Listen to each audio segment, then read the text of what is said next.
about our core. Okay, so this part is called as our core. So it includes our abdominal wall, okay, the pelvic floor muscles under on which we are sitting, okay, the side of the trunk, the back muscles, and a muscle that is directed this way, okay, that is the diaphragm, upper part. Just below the lungs there is a muscle here, it is horizontally placed. So our core is just like this, okay. So if you say this as the abdominal wall, okay, this moves front and back as we breathe. This increases in size, it bulges when we have obesity, when we are overweight or during pregnancy. This is the side of your body, this is the back, this is the top muscle, and this is the pelvic floor muscle, okay. So now imagine that there is your spine which goes inside this, okay. The spine is suspended inside this, okay. Your backbone is there in between all these muscles. Now just imagine the bone here which has small segments, right? The bone has small bones, right? So the bones are inside these muscles which are very small, and they move when you move forward, backwards. The spine is also moving along with your movements, right? Now suppose one muscle is completely weak, be it your pelvic floor muscles that happens after delivery, be it your abdominal muscle which happens after C-section, right? This muscle has become weak, it has totally become collapsed, weak. So this bone that is there inside becomes unstable, okay. It is not stable. On top of that, when you are doing activity with weak muscles, the bone is not at all stable. So if these muscles are tight and strong, the bones inside are supported with the intra-abdominal pressure. There is a pressure created inside, when all the muscles are strong, the bones inside are also supported with that pressure, that air pressure that is created with strong muscles from all these directions, all 6 directions. So if any muscle is weak, okay, the stability of your backbone reduces, okay. So for young people who are who have young women who have not gone through pregnancy, they have strong abdominals but their back muscles are weak. Some have weakness of the side muscles, okay. So a generalized weakness sets in because of lack of activity, lack of correct exercises, lack of sports in their lifestyle. So this weakness you need to correct, okay. So this is just the stability part. Apart from this, the length of the muscles of your thighs, okay, the muscles in the back, in the buttock and the back of your thigh and front of your thigh play a major role on how your pelvis is located when you sit and stand and move around. If any muscle is tight in the legs, it changes the position of your pelvis and it starts affecting the position of your backbone. That again causes back pain. So these are some of the usual reasons for back pain, and they can be corrected once we see a person's posture, we see a person's past history. So we understand what could be the reason for back pain, and then we address it accordingly. So in today's session I will cover most of the parts. First we will work on the stability part, okay, and then I will go to the mobility, like going for the stretches and other things. Fine, okay. So the stability, first exercise that I had said was the transversus abdominis, okay. So this tummy tuck that I had said.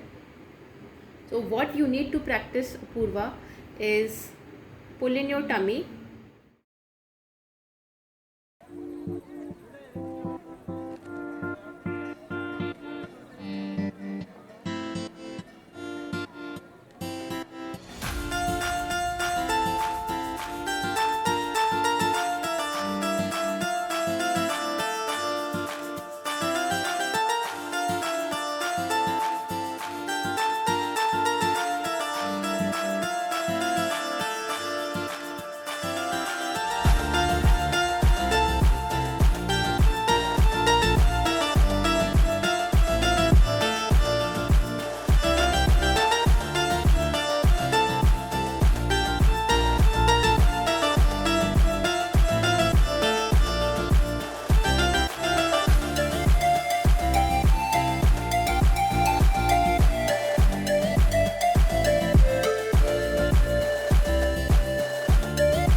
spine, this bone, this curve has to be absolutely same even when you are keeping all the 4 hands and legs down.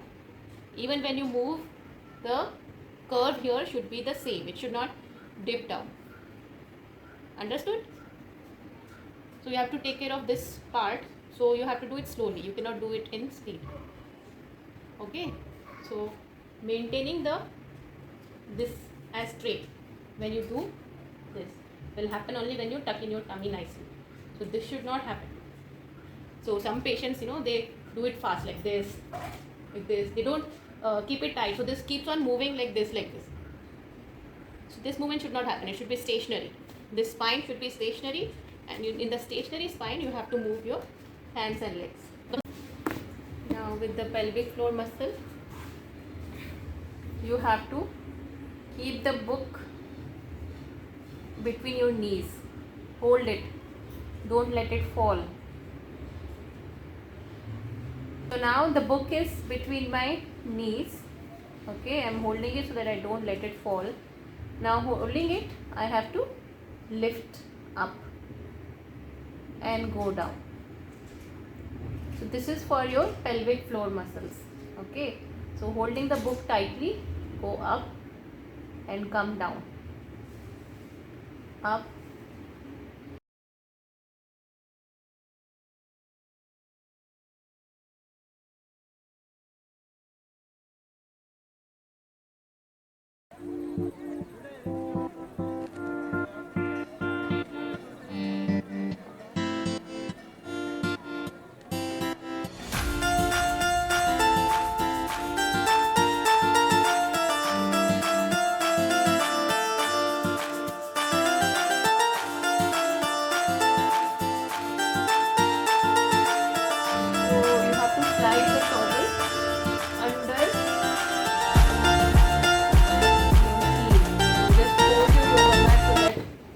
Just have a floor under your heel. Okay, so keeping a towel which you can slide like this. So in this again, now you have to control your movement of the pelvis. So when you slide down, you should not leave your body loose. Like many people up, down, they just keep moving their body as they move their leg. That should not happen. You need to dissociate. This will remain stable, only this has to move. This has to slide. So you have to do it slowly also. So slowly you go, slowly you come back. You have to control that your body should not move.